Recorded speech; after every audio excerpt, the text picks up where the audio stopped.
বিসমিল্লাহির রহমানির রহিম। পরম করুণাময় ও অসীম দয়ালু আল্লাহর নামে শুরু। ومن أحسن قولا ممن دعا إلى الله وعمل صالحا وقال إنني من المسلمين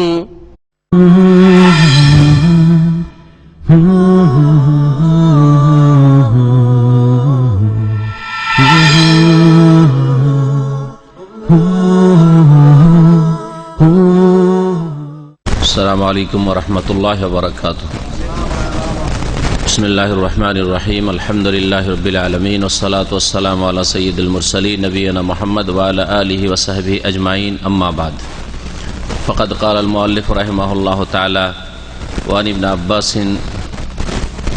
رضي الله عنهما قال رد النبي صلى الله عليه وسلم ابنته زينب على أبي العاص بن الربيع بعد 6 سنين بالنكاح الأول ولم يحدث نكاحا. رواه أحمد والأربعة والنسائي وصححه أحمد والحاكم. وعن عمرو بن شعيب عن أبيه عن جده رضي الله عنهم أن النبي صلى الله عليه وسلم رد ابنته زينب على أبي العاص بنكاح جديد. قال الترمذي حديث ابن عباس أجود إسنادا والعمل على حديث عمرو بن شعيب رضي الله عنهم. মহান আল্লাহর সমস্ত প্রশংসা যে আল্লাহ পাক রব্বুল আলামিন আমাদের জন্য যা ভালো তা হালাল করেছেন, জায়েজ করেছেন, আর যা আমাদের জন্য ক্ষয়ক্ষতি করে তাকে আল্লাহ পাক হারাম বা নাজায়েজ বলে ঘোষণা করেছেন। সালাত এবং সালাম নাযিল করেন মুহাম্মদ রাসূলুল্লাহ সাল্লাল্লাহু আলাইহি সাল্লামের উপর, যিনি দিনের প্রত্যেকটি ক্ষেত্র সম্পর্কে উম্মতের কাছে আল্লাহ পাকের বিধিবিধান পৌঁছে দিয়েছেন। আমাদের ধারাবাহিক আলোচনা জুমার দিনে এশা পরে বুলুগুল মারাম হাদিস থেকে বিবাহ পর্ব সম্পর্কে দীর্ঘ সময় ধরে চলছে, আর কিছুদিনের মধ্যে ইনশাআল্লাহ তাআলা বিবাহ সম্পর্কে আলোচনা শেষ হবে। তারপরে শুরু হবে তালাক সম্পর্কে আলোচনা, আর তার সাথে যেগুলি আরও আনুষঙ্গিক রয়েছে বিষয় সেগুলি আসবে আমাদের আলোচনায়। তারপরে ইনশাআল্লাহ বিবাহর পর্ব শেষ হবে। আজকে এর আলোচনার অধ্যায় গত সপ্তাহের যে অধ্যায় দিয়ে শুরু করেছিলাম সেটা হচ্ছে বাবুল খেয়ার, নির্বাচন বা বাছাই সম্পর্কে। বিবাহের ক্ষেত্রে নির্বাচন বা বাছাই, নির্বাচন মানে এখানে পাত্র বা পাত্রী নির্বাচন নয়, বরং বিবাহ শাদী করে নেওয়ার পরে শরীয়তে হ্যাঁ অথবা না করার কোন রকমের অপশন আছে কিনা, কোন রকমের শরীয়তের পক্ষ থেকে এমন কোন বৈধতা আছে কিনা, এই বিষয়ে এ সম্পর্কে একটা আলোচনা গত সপ্তাহ হয়েছে। আর আজকে মাত্র 3টি হাদিস রয়েছে দুটো বিষয়ের সাথে সম্পর্কিত। একটি বিষয় হচ্ছে যদি কোনো মহিলা ইসলাম গ্রহণ করে, মুসলিম হয়ে যায়, আর তার স্বামী ইসলাম গ্রহণ না করে, বিলম্ব করে, তাহলে কতদিন পর্যন্ত স্বামীর অপেক্ষা করবে? স্বামীর অপেক্ষা করবে না করবে না, অর্থাৎ যখন এইরকম অবস্থা হলো ইসলাম গ্রহণ করলো আর স্বামী হচ্ছে কাফের, তখন বিবাহ স্বাভাবিক বিচ্ছেদ হবে। তাহলে তারপরে যদি স্বামী বিলম্ব করে ফিরে আসে ইসলামের দিকে, তাহলে তার কাছে ফিরিয়ে দেওয়া যাবে কিনা, আর ফিরিয়ে যদি নেওয়ার তার অধিকার থাকে বা ফিরে যাওয়ার অধিকার থাকে তো নতুন বিবাহের মাধ্যমে নাকি আগের বিবাহ দিয়ে ফিরে যাবে, এই বিষয়টি। হাদিস এই মর্মে দুটি এসছে, পরস্পর বিরোধী হাদিস, একটি সহিহ আর একটি দুর্বল হাদিস। হাদিসগুলির ব্যাখ্যা করি আর তারপরে আসল মাসলাকে স্পষ্ট করব। আব্দুল্লাহ বিন আব্বাস রাদিয়াল্লাহু তাআলা আনহুমা থেকে বর্ণিত, তিনি বলছেন যে রাদ্দান নবী সাল্লাল্লাহু আলাইহি ওয়াসাল্লাম ইবনাতাহু যায়নাবা আলা আবিল আস ইবনে রবি। নবী করিম সাল্লাল্লাহু আলাইহি ওয়াসাল্লাম তার মেয়ে যায়নাব রাদিয়াল্লাহু আনহাকে ফিরিয়ে দিয়েছিলেন তার স্বামী আবুল আস ইবনে রবি, রবির ছেলে আবুল আসের কাছে, যিনি যায়নাব রাদিয়াল্লাহু আনহার খালাতো ভাইও ছিলেন। খাদিজার আর এক বোনের ছেলে, খালাতো ভাইয়ের সাথে বিয়ে হয়েছিল নবী করিম সাল্লাল্লাহু আলাইহি ওয়াসাল্লামের বড় মেয়ে জাইনাবের। জাইনাব রাদিয়াল্লাহু তাআলা আনহা প্রথমে ইসলাম গ্রহণ করেছেন।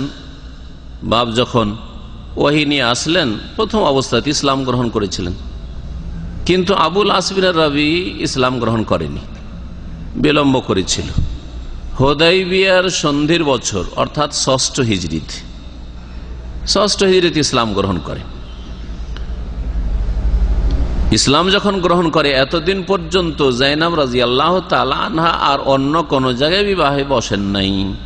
তখন নবী করিম সাল্লাল্লাহু আলাইহি ওয়াসাল্লাম দেখলেন যে জামাই তো ইসলাম গ্রহণ করে ফিরে এসেছে ইসলামে, এখন আমার মেয়ে জামাইয়ের জন্য জায়েজ, তাই ফিরিয়ে দিয়েছিলেন, তার স্বামীকে ফিরিয়ে দিয়েছিলেন। এখন নতুন বিবাহের মাধ্যমে নাকি ওই আগের বিবাহে, এই মর্মে সহিহ হাদিসে রয়েছে বাদা সিত্তে সেনিন, 6 বছর পরে, মাঝখানে 6 বছর কোনো সম্পর্ক ছিল না।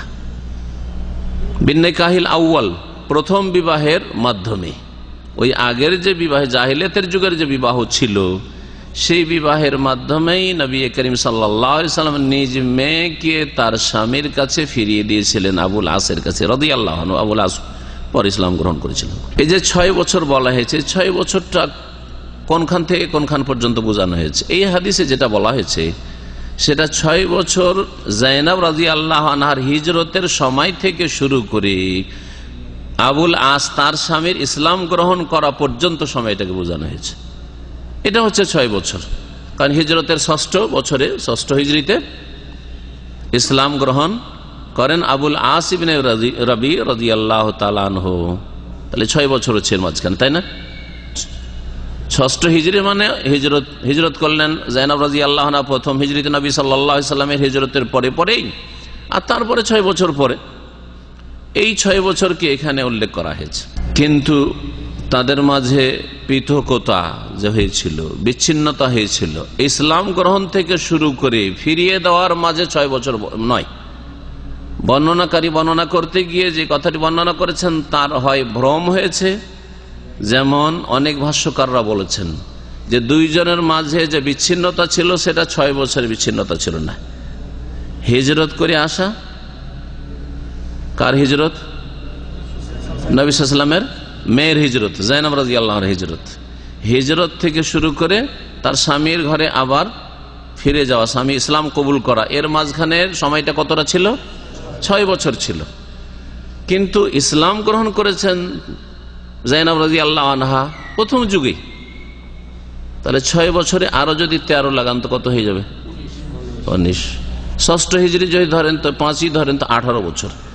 এই জন্য ভাষ্যকার উল্লেখ করেছেন যে দুইজনের মাঝে যে পৃথকতা, বিচ্ছিন্নতা ছিল ইসলাম গ্রহণ থেকে শুরু করে, স্ত্রীর ইসলাম গ্রহণ আর স্বামীর ইসলাম গ্রহণের মাঝখানে যে পিরিয়ডটা ছিল সেটা ছিল দীর্ঘ 18 বছর। 18 বছরের বিচ্ছিন্নতার পরে ইসলাম গ্রহণ করে নিয়েছেন জাইনাব রাদিয়াল্লাহু আনহা, তাই না? তারপরে স্বামীর সাথে সম্পর্ক নেই, ইসলাম গ্রহণ করেছে, ও কাফের হয়ে আছে। আর তারপরে দীর্ঘ 18 বছর পরে নবী করিম সাল্লাল্লাহু আলাইহি ওয়াসাল্লাম মেয়েকে যখন ইসলাম গ্রহণ জামাই করলো তখন ফিরিয়ে দিয়েছেন। ওয়ালাম ইউহদিস নিকাহান, কিন্তু নতুন করে বিবাহ পড়াননি, বিবাহ করাননি নবী করিম সাল্লাল্লাহু আলাইহি ওয়াসাল্লাম। আহাদাস ইউহদিস মানে নতুন কাজ করা, এখান থেকে বিদআতকে মুহদাস বলা হয়, কুল্লু মুহদাসাতিন বিদআহ। জি, ওয়ালাম ইউহদিস নিকাহান, নতুন ভাবে বিবাহ আর পড়ান নাই। রাওয়াহু আহমদ, হাদিস ইমাম আহমদ মুসনাদে বর্ণনা করেছেন।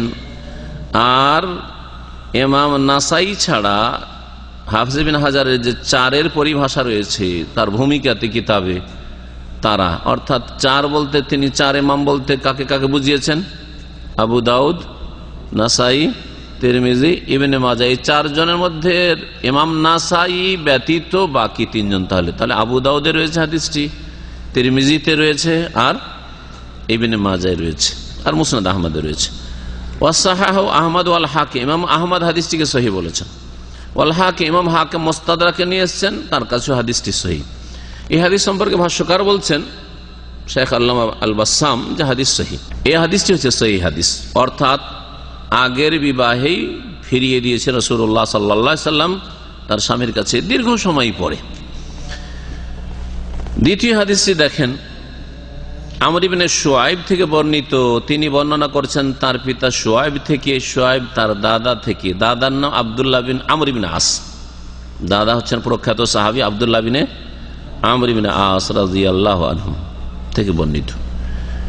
নবী করিম সাল্লাল্লাহু আলাইহি সাল্লাম সম্পর্কে বলছেন আব্দুল্লাহ বিন আমর ইবনে আস যে রাদ্দা ইবনাতাহু আন্না নবী সাল্লাল্লাহু রাদ্দা ইবনাতাহু যায়নাবাহ, নবী করিম সাল্লাল্লাহু আলাইহি ওয়াসাল্লাম তার মেয়ে যায়নাবকে ফিরিয়ে দিয়েছিলেন আবুল আসের কাছে, জামাইয়ের কাছে, বেনেকাহিন জাদিদিন, নতুন বিবাহের মাধ্যমে। কথা উল্টা হয়ে গেল, নতুন বিবাহ। বেশ কিছু হাদিসে এইরকম পরস্পর কি রয়েছে, বিরোধ রয়েছে। তার সমন্বয় যদি সম্ভব হয় তাহলে সমন্বয় করতে হবে, আর না হইলে তখন তারজিহ দিতে হবে, অগ্রাধিকার দিতে হবে। অগ্রাধিকার দেওয়ার যেগুলি দিক রয়েছে মুহাদ্দিসিন কেরাম, হাদিসের পণ্ডিতদের কাছে এবং ফুকাহায়ে কেরামদের কাছে, তার মধ্যে একটি হচ্ছে একটা সহি আর একটা জয়ীফ। সুতরাং দুর্বল যেটি, দুর্বলের ওপর সবল যেটি সহি বলিষ্ঠ হাদিস, সেটাকে কি করতে হবে, প্রাধান্য দিতে হবে। যেমন আপনাদের কাছে যদি এখন একটা সংবাদ আসে যে অমুক জায়গায় একটা দুর্ঘটনা ঘটেছে, একজন বলছে দুর্ঘটনায় লোক মারা গেছে, আর বলছে লোকজন আহত হয়েছে, মারা যায়নি, খবর দুটি, তাহলে কি করবেন? বিভিন্ন রকম সমন্বয় হইতে পারে। ঘটনা হয় দুটা ঘটেছে, এটা একটা তরিকা, তাই না? যে এক ঘটনায় লোক মারা গেছে, আর একটা ঘটনা লোক মারা যায়নি, আহত হয়েছে, ঠিক কিনা? আমি বোঝানোর জন্য বলছি, কারণ হাদিসের অত গভীরভাবে আপনারা বুঝতে পারবেন না, কিন্তু এইগুলির দ্বারা আপনারা বুঝতে পারবেন যে সহি জয়ীফ যে হয়, অথবা সমন্বয়গুলো পরস্পর বিরোধী হাদিসে যে সমন্বয় করা হয়, তাতবিক দেওয়া হয়, এগুলির বিভিন্ন পদ্ধতি রয়েছে। আর একটা হতে পারে যে একটা খবর বিশ্বস্ত সূত্রে এসছে, সনদ মজবুত, বিশ্বস্ত ব্যক্তির মাধ্যমে খবর পেয়েছেন আপনি, আর একটা খবর একটু গুজবের মতো খানিকটা হয়েছে, আসলে ওইরকম হয়নি, মরেনি, কিন্তু পড়ে দেখেছে বেহুশ মানুষকে মারা গেছে, এইসব খবর দিয়ে দিচ্ছে, কথাটা আসলে সত্য নয়। হতে পারে না, পারে না, হইতে পারে এরকম। তো নবী করিম সাল্লাল্লাহু আলাইহি সাল্লাম তার মেয়েকে ফিরিয়ে দিয়েছিলেন, এই ঘটনা সত্য। এখন পুরাতন বিবাহের মাধ্যমে ফিরিয়ে দিয়েছেন না নতুন করে বিবাহের নবায়ন করেছিলেন, তাজদীদে নিকাহ করেছিলেন, এই মর্মে এই হাদিসে বলা হয়েছে বেনিকাহিন জাদিদিন, নতুন বিবাহের মাধ্যমে ফিরিয়ে দিয়েছিলেন।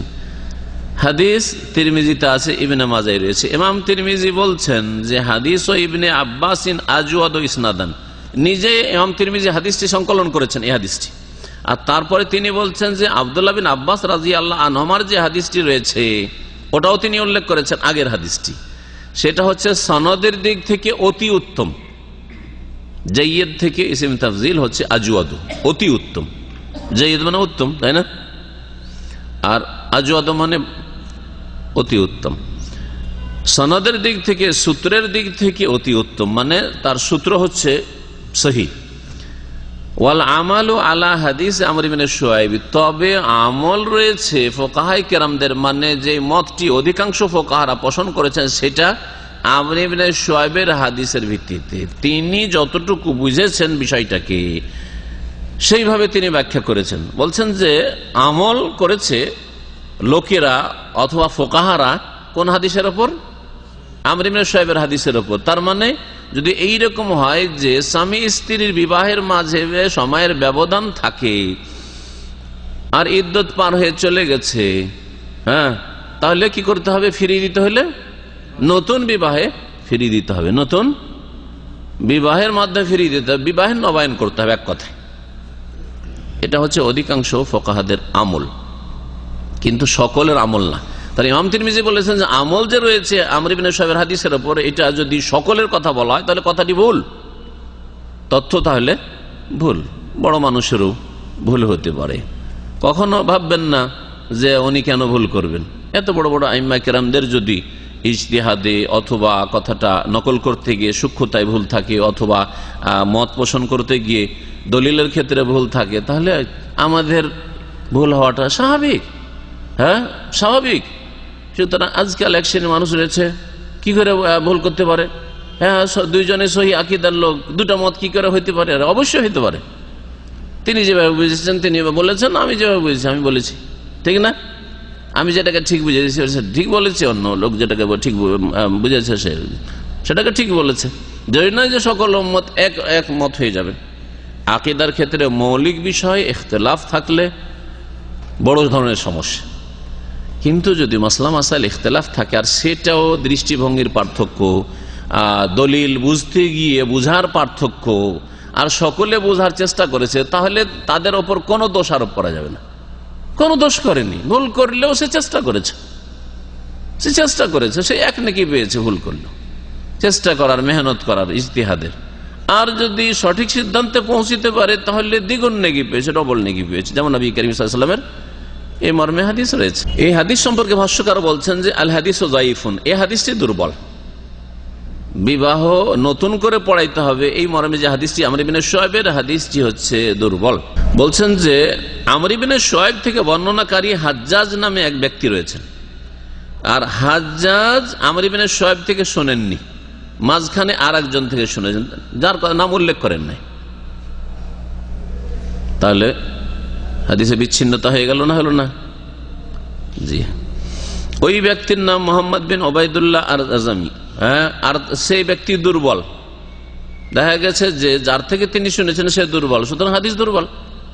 যদি অন্য সূত্রে জানতে পারি যে তিনি আমর ইবনে শুআয়ব থেকে শোনেননি, তো কার থেকে শুনেছেন? অন্য ব্যক্তি। যে ব্যক্তির কাছ থেকে শুনেছেন সেই ব্যক্তি দুর্বল ব্যক্তি, আস্থাভাজন না, তাহলে হাদিস দুর্বল হয়ে গেল। আর যদি তার হদিসই না পাই তা হাদিস বিচ্ছিন্ন, জানি না কি আছে না আছে ওখানে। তাই ভাষ্যকার বলছেন যে এই মর্মে সহিহ হাদিস হচ্ছে ওয়াল হাদিসুস সহিহ আন্নান নবী সাল্লাল্লাহু আলাইহি ওয়াসাল্লাম আকাররাহুমা আলা নিকাহিল আউয়ালি, নবী করিম সাল্লাল্লাহু আলাইহি ওয়াসাল্লাম তার মেয়ে আর জামাইকে তাদের বিবাহে সাব্যস্ত রেখেছিলেন প্রথম বিবাহের ভিত্তিতে, নতুন করে বিবাহ আর পড়ান নাই। এই ছিল দুটি হাদিস। এখন মাসলা মাসাইল বুঝার চেষ্টা করি এই বিষয়ে। আর এই হাদিসের সাথে সম্পর্কিত বেশ কিছু মাসাইল রয়েছে, ইনশাআল্লাহ তাআলা আমরা ওই মাসাইলগুলি আলোচনা করব, কারণ আজকে হাদিস আর একটি শুধু বাকি আছে। এই মাসলাটিকে প্রথম বুঝি। জাইনাব রাসূলুল্লাহ সাল্লাল্লাহু আলাইহি ওয়াসাল্লামের বড় মেয়ে, এটা বললাম। রাসূলুল্লাহ সাল্লাল্লাহু আলাইহি ওয়াসাল্লামের কয় মেয়ে ছিলেন? 4 মেয়ে ছিলেন। নাম কি? হ্যাঁ, জাইনাব। 2 নম্বরে মেজ মেয়ে কোনটি? রোকাইয়া। উম্মে কুলসুম না। 3 নম্বর উম্মে কুলসুম, আর 4 নম্বর হচ্ছে ফাতেমা রাদিয়াল্লাহু আনহা। এক শ্রেণীর মানুষ শুধু ফাতেমার নাম জানে আর বাকি জানে না, এটা বিদআতের লক্ষণ। ফাতেমাকে চেনে আর কাউকে চেনে না, বিদআতের লক্ষণ কিনা? আর এক শ্রেণীর মানুষ মা ফাতেমা বলে আর বাকিগুলোর মা না। যে মাই যদি হয় নবীর মেয়েরা, তাহলে সবগুলি মা জাইনা বলবেন, মা রোকাইয়া বলবেন, মা উম্মে কুলসুম। শুনেছেন আমাদের মার্কেটে কোনোদিন? দেশে শোনেননি? আমাদের সেটা ফুটপাতিয়া ফেরিওয়ালাও মা ফাতেমার গান গায় আর গান চালায়, বিক্রি করে মা ফাতেমা। আর এরকম ফুটপাতিয়া বক্তারাও মা ফাতেমার বক্তব্য করে, ঠিক কিনা? মা ফাতেমা। নবীর মেয়ে যদি ফাতেমা মা হয় তো তার মার নাম কি ছিল? তার মার নাম কি ছিল? খাদিজা। খাদিজা কি আপনার? হ্যাঁ, দাদি হয় তাহলে, ঠিক না? মায়ের মা নানি, মায়ের মা নানি, তো নানি বলবেন নানি খাদিজা। তো নানি খাদিজা কেন বলেন না? হ্যাঁ, কি বলছেন ওখানেও? মা খাদিজা। এ মা খাদিজাটা ঠিক আছে আবার, কারণ আল্লাহ পাক কোরআনে কারিমে সূরা আহজাব বলেছেন ওয়াজওয়াজুহু উম্মাহাতুহুম, নবীর বিবিগণ, নবীর পত্নীগণ, উম্মাহাতুহুম, হ্যাঁ, উম্মতে মুসলিম আর মুসলিম জাতির মা।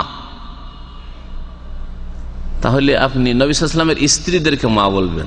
কোরআনের শিক্ষা হচ্ছে, কোরআনী আকীদা হচ্ছে যে নবীর বিবিগণ হচ্ছেন আমাদের মা, উম্মাহাতুহুম। এই জন্য নবী সাল্লাল্লাহু আলাইহি ওয়াসাল্লামের তিরোধানের পরে, তার ইন্তেকালের পরে কোন সাহাবীর জন্য নবীর বিবিদেরকে বিবাহ করা জায়েজ ছিল না, কারণ মা। আপনার মাকে বিয়ে করা জায়েজ নয় আপনার বাপের ইন্তেকালের পরে। হ্যাঁ, ঠিক তেমনি রাসূলুল্লাহ সাল্লাল্লাহু আলাইহি ওয়াসাল্লাম বিবিগণকে বিবাহ করা। ওয়ালা আনতানকিহু আজওয়াজাহু মিন বাদিহি আবাদা। আর এটাও জায়েজ করেনি, আল্লাহ হারাম করেছেন যে তোমরা নবী সাল্লাল্লাহু আলাইহি ওয়াসাল্লামের পরে তার বিবিগণের কাউকে বিবাহ করবে। নবীর বিবিগণ হচ্ছেন উম্মতের মা। তাহলে তার মেয়ে খাদিজা যখন মা হইলেন কোরআনের শিক্ষায়, তাহলে তার মেয়ে ফাতেমা তিনি কে? তিনি আবার মা হবেন নাকি? মায়ের মেয়েও মা, হ্যাঁ, বোন হবেন। কোরআনে কারিমে আর এক আয়াতে আল্লাহ বলছেন যে ইন্নামাল মুমিনুনা মুমিনরা পরস্পর ভাই বোন। মুমিনদের সম্পর্ক হচ্ছে পরস্পর মুসলিম মুসলিম ভাই বোনের সম্পর্ক। যেখানকারই মুসলিম হোক না কেন আপনার ভাই, আর না হয় মহিলা হলে মেয়ে হলে আপনার বোন। তাহলে এই মা ফাতেমা বলা এটা বিদাতি কথা। মা ফাতেমা বলা জায়েজ নয়, মা ফাতেমা বলা জায়েজ নয়। জি। আর মা ফাতেমা যদি হয় তাহলে উম্মতের জন্য বিবাহ করাই কি করে জায়েজ হয়? আরে মাকে বিয়ে করা জায়েজ নয়, তাহলে ফাতেমাকে বিয়ে করা কারো জন্য জায়েজ ছিল না। আলী কি করে বিয়ে করলেন? ঠিক কিনা? তো মা ফাতেমা যদি মা হয় তো তার বোনগুলো ওরাও মা, তো তারাকে কেমন করে অন্যরা?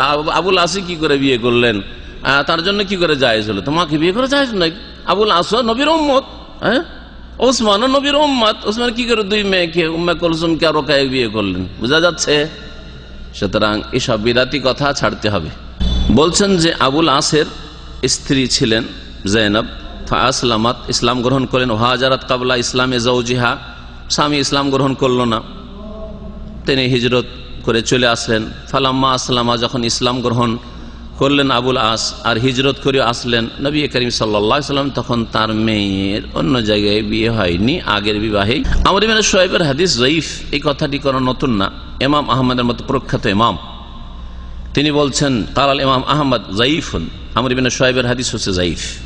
ওয়াসহি হাদিস ও ইবনে আব্বাস, আর সহি হাদিস হচ্ছে আব্দুল্লাহ বিন আব্বাস রাদিয়াল্লাহু তাআলা আনহুমার হাদিস, যে হাদিসের বিষয়বস্তু হচ্ছে যে নবী করিম সাল্লাল্লাহু আলাইহি ওয়াসাল্লাম তার মেয়েকে জামাইয়ের কাছে ফিরিয়ে দিয়েছেন, হ্যাঁ, আগের পুরাতন বিবাহের ভিত্তিতেই ফিরিয়ে দিয়েছেন, নতুন করে আর বিবাহের নবায়ন করেন নাই। এইরকম ইমাম বুখারী, ইমাম তিরমিজি, ইমাম বাইহাকি, হাদিসের পণ্ডিতগণ তারা সকলে বলেছেন যে আমর ইবনে শুআইবের হাদিস হচ্ছে যায়িফ। এক কথায় আমরা এই বিষয়টা আরো বলিষ্ঠ ভাবে আমরা জানতে পারলাম যে কি আমর ইবনে শুআইবের হাদিস, যে হাদিসের বিষয়বস্তু হচ্ছে যে বিবাহের নবায়ন করে ফিরিয়েছেন, সেই হাদিসটি সহি নয়, দুর্বল হাদিস। জি। সুতরাং সেটাকে কি করে দিতে হবে? ছেড়ে দিতে হবে। আর কোনটাকে ধরতে হবে? যে হাদিসে রয়েছে যে আগের বিবাহে ফিরিয়ে দিয়েছেন রাসূলুল্লাহ সাল্লাল্লাহু আলাইহি ওয়াসাল্লাম। একসাথে স্বামী স্ত্রী দুইজনে যদি ইসলাম গ্রহণ করে, দুইজনে আসলে একসাথে, আর দুইজনে কালিমা পড়ে মুসলমান হয়ে গেল, তো বাকিয়া নিকাহুহুমা বিইজমাই আহলিল ইলমে, দুইজনেরই বিবাহ থাকবে বহাল। সমস্ত ওলামাদের এই ক্ষেত্রে ইজমা রয়েছে, সমস্ত ওলামাদের ঐক্যমত রয়েছে।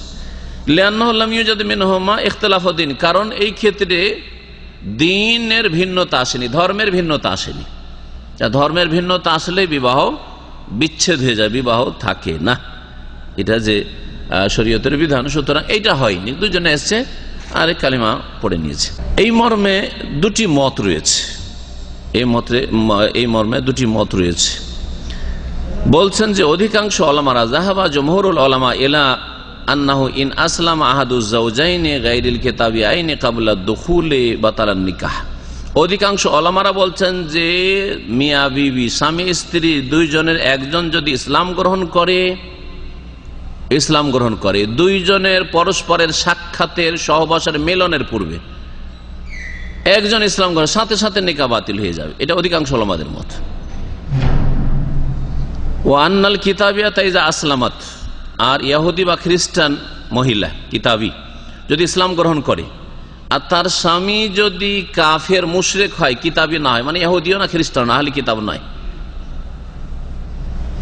মুশরিক, ধরেন হিন্দু বা শিখ স্বামী, আর স্ত্রী হচ্ছে কিতাবিয়া ইহুদি বা খ্রিস্টান, এরকম যদি হয় ইনফাসাখান নিকাহ, তাহলে বিবাহ বিচ্ছেদ হয়ে যাবে। কারণ ইসলাম গ্রহণ করলো মহিলা আর ওর স্বামী হচ্ছে কি কাফের, আর কাফেরের কাছে মুসলিম মহিলার কখনো থাকা জায়েজ নাই। ইমাম ইবনুল মুনজির রাহমাতুল্লাহ আলাইহি বলছেন আজমা আলা হাযা কুল্লু মান নাহফাজ মিন আহলিল ইলম, এই মাসলাই আমি যত ওলামায়ে কেরামদেরকে, আইম্মায়ে কেরামদেরকে সকলেই ইজমা করেছেন, ঐক্যমত রয়েছে যে কোন কাফেরের অধীনে, কোন কাফের মুশরিকের অধীনে কোন মুসলিম মহিলার থাকা জায়েজ নাই। ওয়াম্মা ইযা আসলাম আহাদুজ যাওজাইনি গায়রাল কিতাবিয়াইনি ক্বাবলাল আউয়ালি ওয়া কানা বাদাদ দুখুল, বলছেন যে স্বামী স্ত্রী দুইজনের একজন যদি ইসলাম গ্রহণ করে আর দুইজনেই কিতাবই ছিল না ইসলামের পূর্বে, ইহুদি ছিল না, খ্রিস্টান ছিল না, হয় হিন্দু না হয় বৌদ্ধিস্ট না হয় শিখ, অন্য এইরকম কোন ধর্মের। আর তাদের এর আগে মেলামেশা হয়েছে, সহবাস হয়েছে।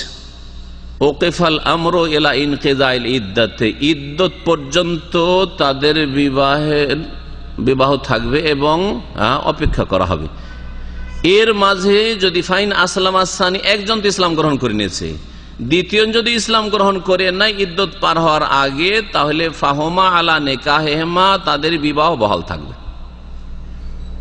এখন এই কথাটাকে বুঝেন, স্বামী স্ত্রী হিন্দু, ইসলাম গ্রহণ করলো, একজন কি করলো, ইসলাম গ্রহণ করলো, পুরুষ হোক অথবা স্ত্রী হোক, স্বামী হোক অথবা স্ত্রী হোক, ইসলাম গ্রহণ করলো। ইসলাম গ্রহণ করার পরে তার একজন মুসলিম আর আরেকজন হচ্ছে কি কাফের মুশরিক। তাহলে মুশরিক স্বামীর কাছে যদি মহিলা ইসলাম গ্রহণ করে থাকে, তার কাছে থাকা জায়েজ নাই। এইরকমই এর বিপরীতে যদি হয়, ইসলাম গ্রহণ করেছে কে, স্বামী, মানে পুরুষ মুসলিম হয়ে গেছে, তাহলে স্ত্রী যদি কিতাবিয়া হইতো, ইহুদি নাসারা হইতো, তাহলে ইহুদি নাসারাকে রাখা জায়েজ ছিল, কারণ ওর বিবাহ শুরু করে যখন জায়েজ, তাহলে এখন রাখা যেতে পারে। কিন্তু না, এ তো মুশরিকা, হিন্দু, হ্যাঁ, বা বুদ্ধিস্ট বা শিখ, মুশরিক এক কথায়। তাহলে মুশরিক, হ্যাঁ, মুশরিককে মুসলিম স্বামীর জন্য রাখা জায়েজ নয়। তাহলে কি করতে হবে, ইদ্দত পর্যন্ত অপেক্ষা করা হবে। এর মাঝখানে যদি ইসলাম গ্রহণ করে নাই, তাহলে তো ভালো কথা, তাদের বিবাহ বহাল থেকে যাবে। এটি হচ্ছে অধিকাংশ ওলামাদের মত। ভাষ্যকার বলছেন, ওয়াল আজহারুলান আন্নাল ফুরকাতা বাইনাহুম ওয়াকাত হিনা আসলাম আল আউয়াল। এই ইদ্দত পর্যন্ত অপেক্ষা করতে হবে যে মতটি রয়েছে, এটা স্পষ্ট নাই, এটা তিনি বলছেন এটা ঠিক নাই। বরং অধিক স্পষ্ট বিষয় হচ্ছে যে যেই দিন দুইজনের একজন ইসলাম গ্রহণ করবে, সেই দিনে বিবাহ বিচ্ছেদ হয়ে যাবে। সেদিনে কি হয়ে যাবে, বিবাহ বিচ্ছেদ হয়ে যাবে। ওয়াইজান, যখন বিবাহ বিচ্ছেদ হয়ে গেল, ফালা নিকাহা বাইনাহুমা, তাহলে আর বিবাহ তাদের মাঝে নেই, বিবাহ শেষ হয়ে গেছে। ওয়াহাযা কওলু জুমহুরিল উলামা, অধিকাংশ ওলামাদের মত এটি। তাহলে এই মতই যদি ধরা হয়, তাহলে এখন এই ঘটনাটি নেন, রাসূলুল্লাহ সাল্লাল্লাহু আলাইহি ওয়াসাল্লামের মেয়ের ঘটনা নেন। স্বামী স্ত্রী দুইজনে ছিল মুশরিক, পৌত্তলিক ছিল, ঠিক না? তারপরে ইসলাম গ্রহণ করলেন যায়েনব রাদিয়াল্লাহু আনহা। তো ইসলাম গ্রহণ করলে কি হয়ে যাবে, বিবাহ বিচ্ছেদ হয়ে যাবে, এই বিবাহ আর থাকবে না। এটা হচ্ছে অধিকাংশ ওলামাদের মত, তিন ইমাম, ইমাম শাফি, ইমাম আবু হানিফা, ইমাম মালিকের মত, বিবাহ থাকবে না। বিবাহ যদি না থাকে তাহলে কি করতে হয়, এখন আবার যদি ফিরিয়ে দিতে হয়, বিবাহ থাকেনি, অন্য জায়গায় বিবাহ বসে গেলে তো অন্য ঘরে চলে যেত, কিন্তু অন্য বিবাহে বসেনি, আছে। তারপরে স্বামী ইসলাম গ্রহণ করলো, এখন কি করা হবে, তাহলে নতুন ভাবে বিবাহ পড়াতে, কারণ যেই দিন ইসলাম গ্রহণ করেছে সেই দিন বিবাহ বিচ্ছিন্ন হয়ে গেছে, বিবাহ আর থাকে নাই। এটি হচ্ছে অধিকাংশ ওলামাদের মত। তাদের দলিল আমর ইবনে শুআইবের হাদিস। কিন্তু আমর ইবনে শুআইবের হাদিস সম্পর্কে এতক্ষণ বললাম সহিহ না জয়ীফ? জয়ীফ। ইমাম আহমদের কাছে জয়ীফ, ইমাম বুখারীর কাছে জয়ীফ, ইমাম তিরমিজির কাছে জয়ীফ, বাইহাকির কাছে জয়ীফ, হাদিস দুর্বল। ইমাম আহমদ রাহমাতুল্লাহ আলাইহির মত আর আহলে হাদিস ওলামাদের মত, এটি শোনায় আপনাদেরকে, কারণ এইটার উপর আমল যেহেতু করতে হবে, এটাই সহিহ। আর এই মতটি হচ্ছে দলিল ভিত্তিক, সহিহ হাদিস ভিত্তিক। সেটা হচ্ছে যে আন্নাহা তুরাদ্দু ইলাইহি, স্ত্রীকে তার স্বামীর কাছে ফিরিয়ে দেওয়া হবে বেদুনে আকদিন জাদিদিন, নতুন বিবাহ পড়াবার কোনো প্রয়োজন নেই, ওই আগের বিবাহে।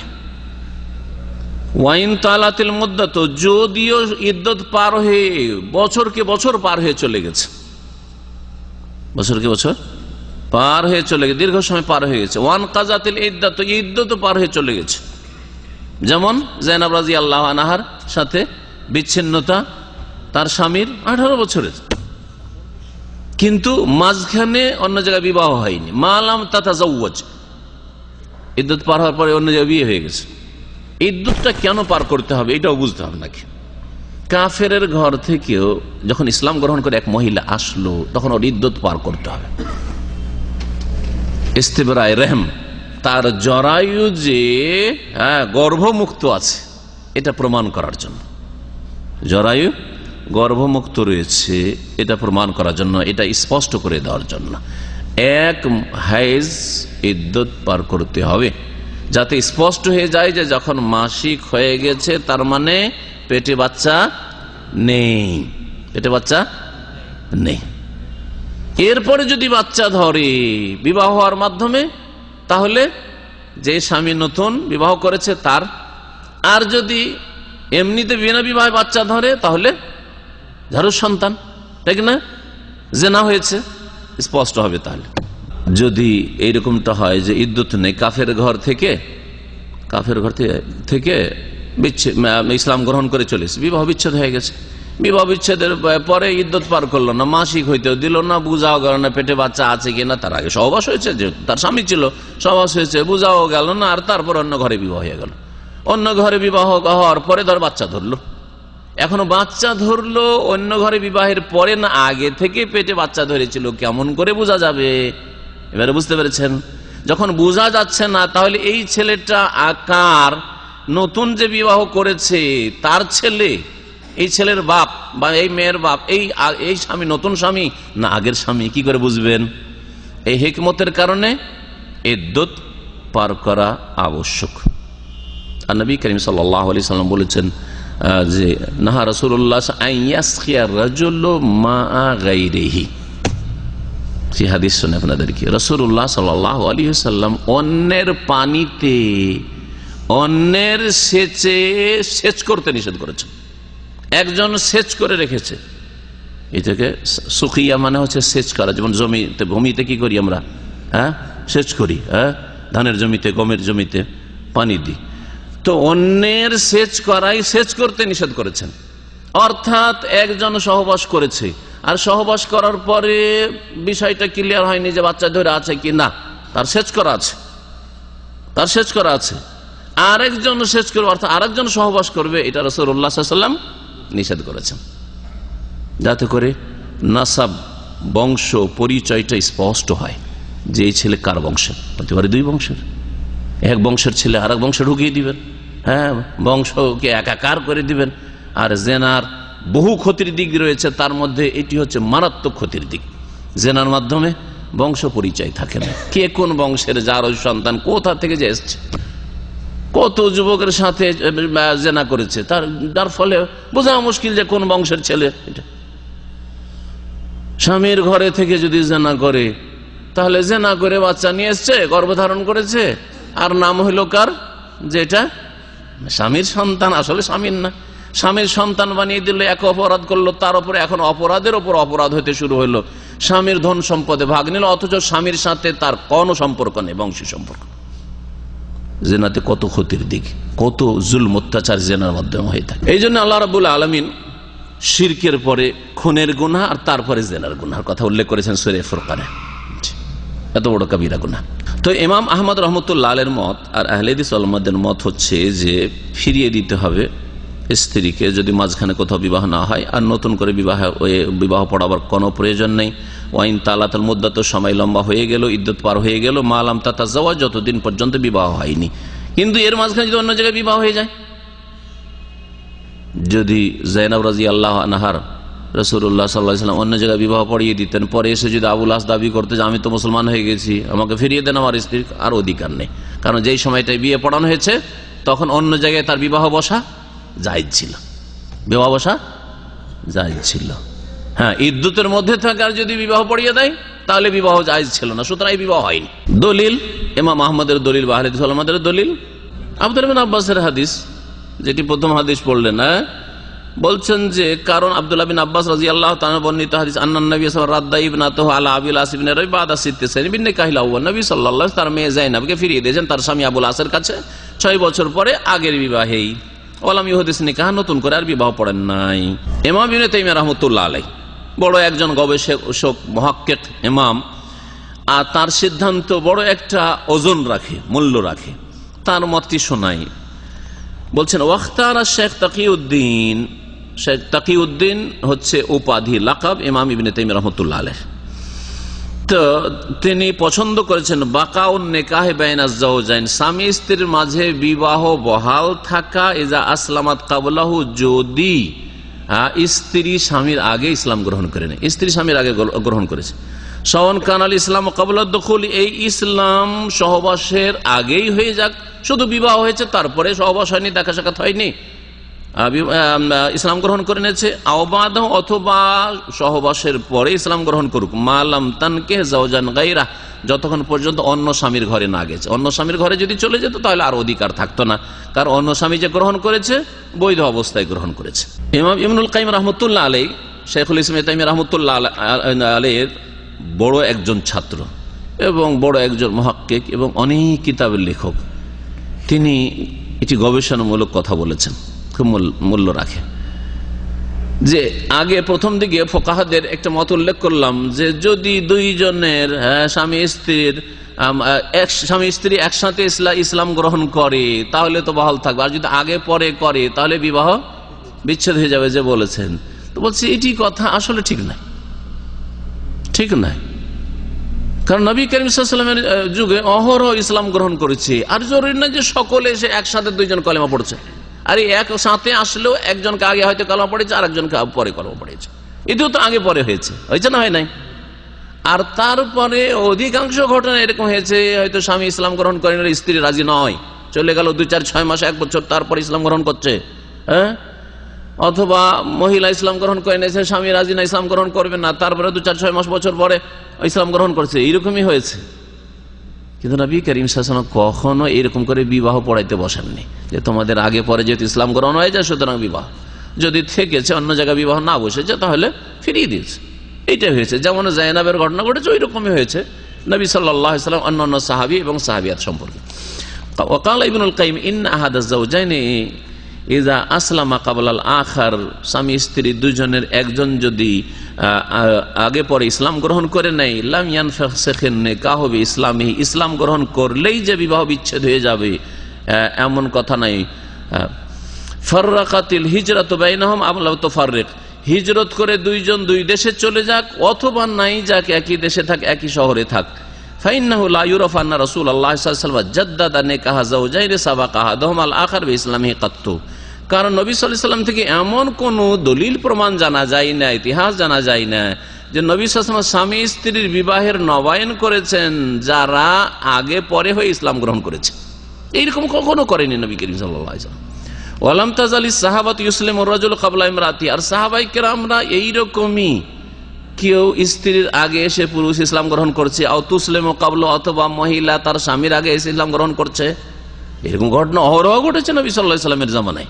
ওয়ালাম ইউলাম আন আহাদিম মিনহুম আলবাত্তাতা আন্নাহু তালাফফাযা বিইসলামিহি হুয়া ইমরাতুহু হারফান বিহারফিন, আর একটিও ঘটনা রাসূলুল্লাহ সাল্লাল্লাহু আলাইহি ওয়াসাল্লামের জামানায় এমন হয়নি যেমন আজকাল মাইকে ইসলাম গ্রহণ করাইতে গিয়ে 2-4-5 জন একসাথে ইসলাম গ্রহণ করছে, একসাথে একবার কলেমা পড়লো সবাই মিলে একসাথে বললো, এরকম করে নবী সাল্লাল্লাহু আলাইহি ওয়াসাল্লাম করেছেন, এরকম কোনো প্রমাণ পাওয়া যায় না।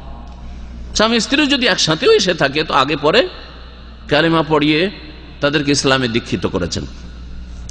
তো বলছেন যে নবী সাল্লাল্লাহু আলাইহি ওয়াসাল্লামের সাহাবায়ে কেরামদের কারো থেকে এরকম কখনো জানা যায় না আন্নাহু তালাফফাযা বিইসলামি হুয়া ওয়া ইমরাতুহু, ওই পুরুষ এবং তার স্ত্রী ইসলামের কালেমা উচ্চারণ করেছে হারফান বিহারফিন, অক্ষরে অক্ষরে একসাথে দুইজনে স্বামী স্ত্রী পড়ছে আশহাদু আল্লা ইলাহা ইল্লাল্লাহ ওয়া আশহাদু আন্না মুহাম্মাদান রাসূলুল্লাহ, আর ওইভাবে নবী সাল্লাল্লাহু আলাইহি ওয়াসাল্লাম পড়াচ্ছেন, এরকম কখনো প্রমাণ পাওয়া যায় না।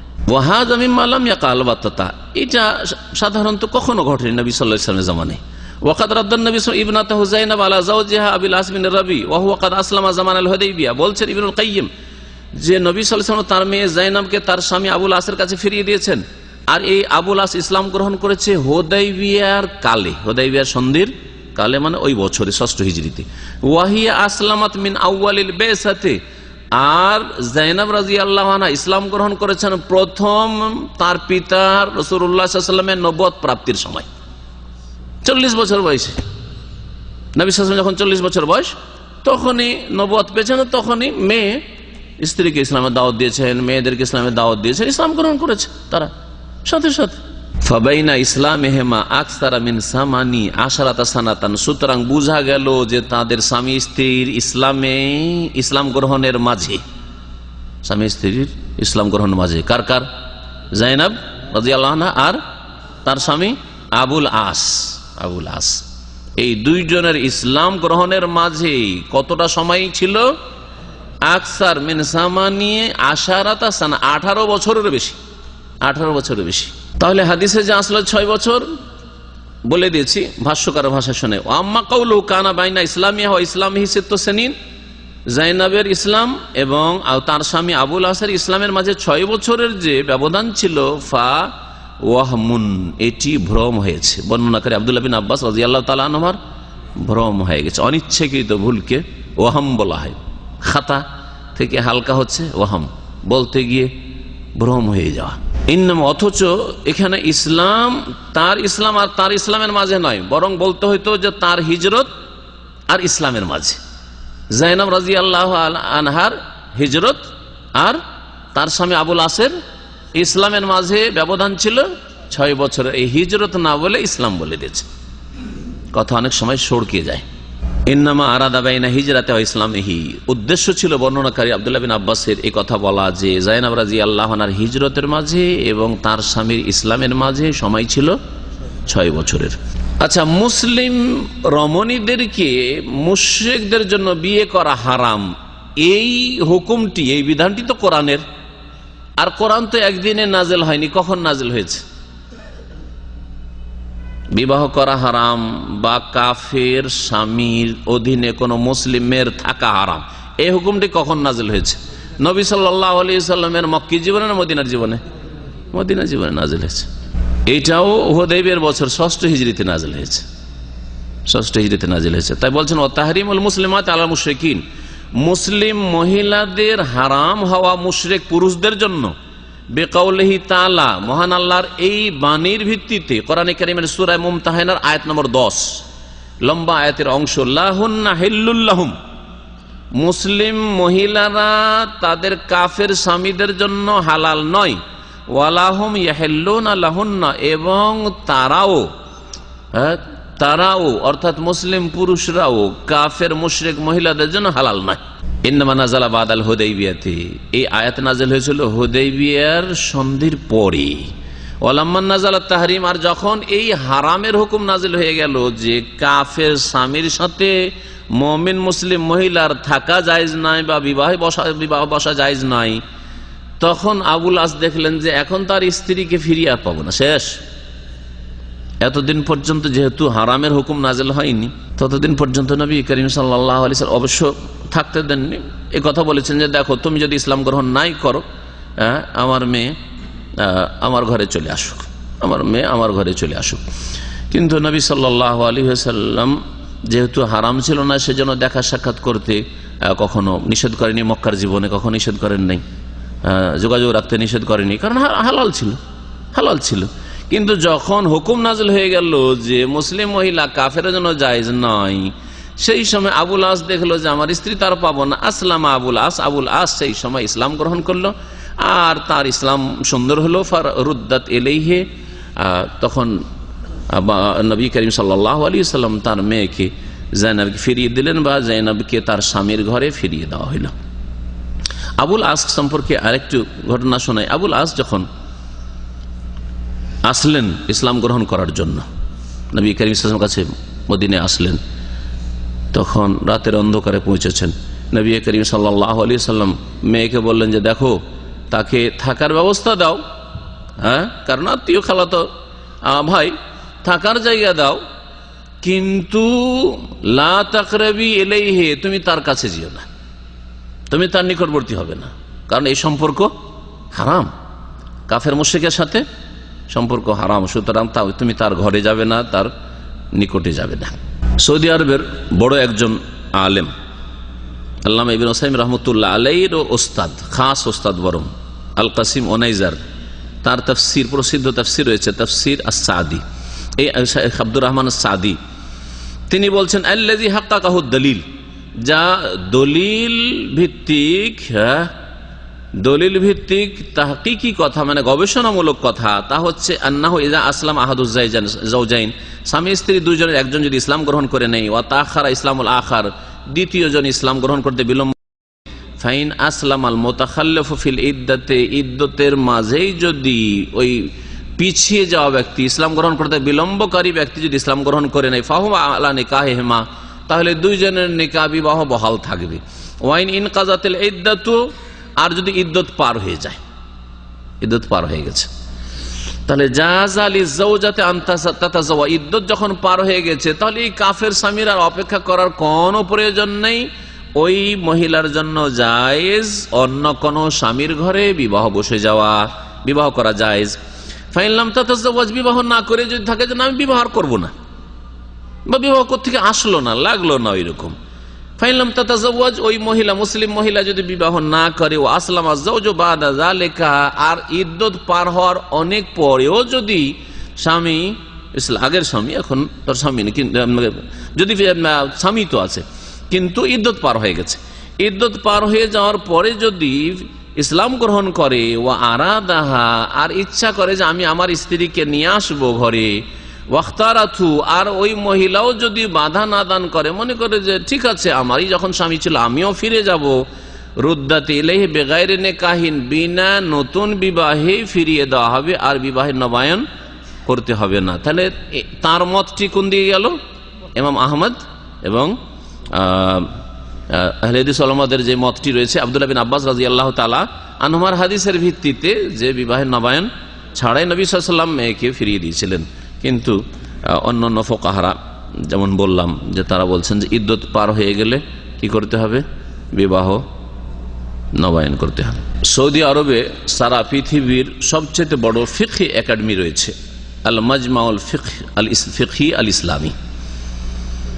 এখানে সিঙ্গাপুর থেকে একটি ফতোয়া এসেছিল স্বামী স্ত্রীর ধর্ম ভিন্ন ভিন্ন হওয়া সম্পর্কে।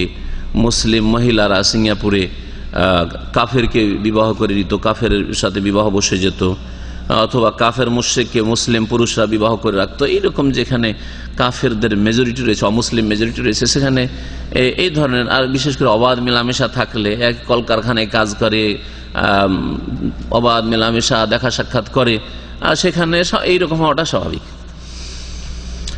এই জন্যই কাফেরদের পরিবেশে, অমুসলিম পরিবেশে মুসলিমদের বসবাস করতে নিষেধ করেছেন রাসূলুল্লাহ সাল্লাল্লাহু আলাইহি ওয়াসাল্লাম, নিষেধ করেছেন।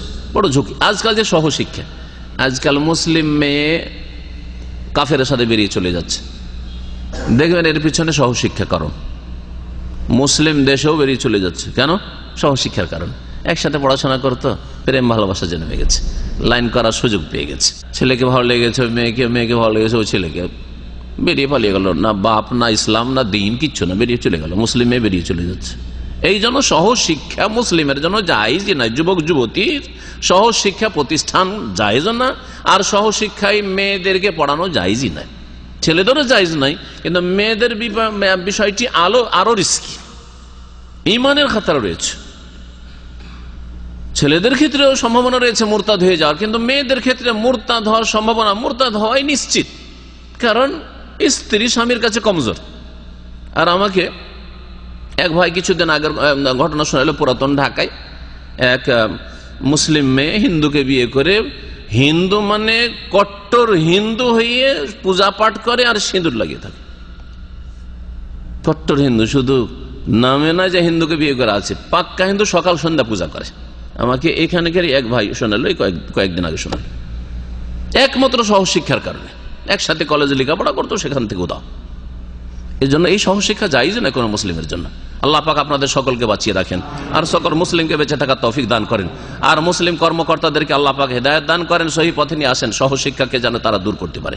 আল্লাহ পাক তাদেরকে যেন এই মন মেজাজ দান করেন, ঈমান দান করেন, আল্লাহর ভয়ভীতি তাদের অন্তরে যেন পয়দা হয়, আর মুসলিম মেয়েদেরকে বা মুসলিম ছেলেদেরকে জাহান্নামের দিকে এই সহশিক্ষার মাধ্যমে যেন না ঠেলে দেয়। তো সিঙ্গাপুরে এইরকমটাই হয়তো, তখন সেখান থেকে ফতুয়া এসেছিল এখানে ফতুয়া বোর্ডে জিজ্ঞাসার জন্য। তার উত্তরে তারা যা লিখেছেন, বিষয়বস্তু হচ্ছে যে হুকম তাজাউজিল কাফির বিল মুসলিমা, কাফের কোন পুরুষের মুসলিম নারীকে বিবাহ করার হুকুম, ও তাজাউজুল মুসলিম আবিল কাফেরা, আর কোন মুসলিম পুরুষের কাফের মুশরিকা মেয়েকে বিবাহ করার হুকুম।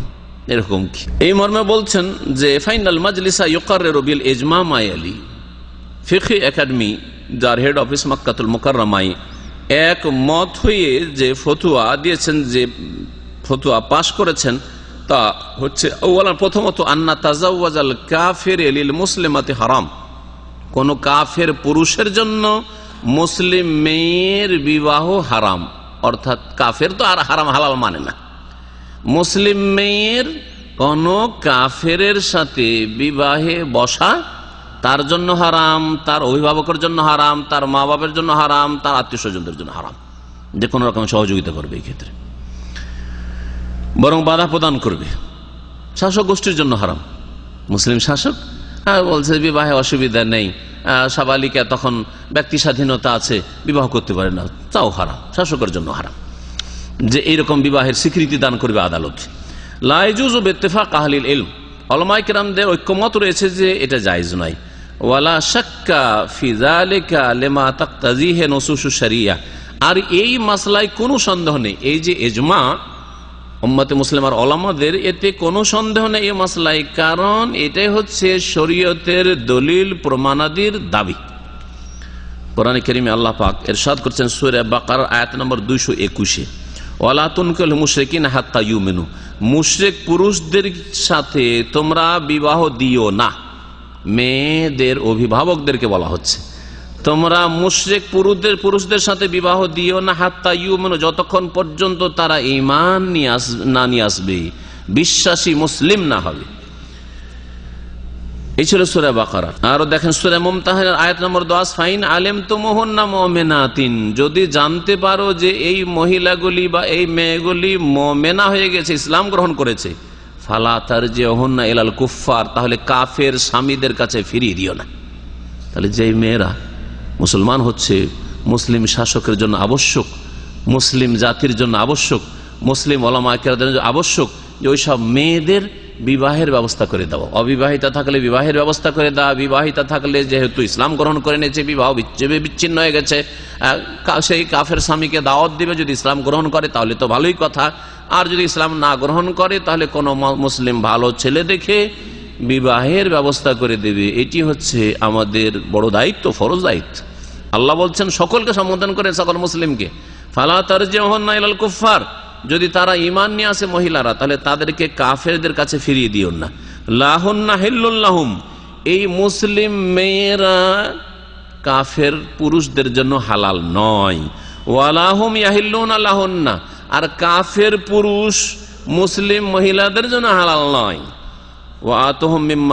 ওয়াতুহুম মা আনফাকু, আর যদি খরচা করে তাদের স্বামীরা ক্ষতিগ্রস্ত হয়ে থাকে, তাদের ক্ষতিপূরণ দিয়ে দাও। এটাও শরীয়তের বিধান। শরীয়তে কত ন্যায় নীতি প্রতিষ্ঠা করা হয়েছে, যে একটা অমুসলিম বিবাহ করেছিল, অমুসলিম বিয়ে করেছিল, বিবাহ করার পরে ওই মেয়েটি মুসলমান হয়ে গেল, মেয়ে মুসলমান হয়ে গেল। তো এখন স্বামীকে দাওয়াত দেওয়া হবে, স্বামী বলছেন আমি ইসলাম গ্রহণ করব না। স্বামী যদি ইসলাম গ্রহণ না করে তাহলে স্ত্রী হারালো, ঠিক না? আর বিবাহে যে খরচা করলো আর্থিক দিক থেকে ক্ষতিগ্রস্ত হলো। আল্লাহ বলছেন যে এই ক্ষেত্রে যেহেতু মুসলিম মেয়ে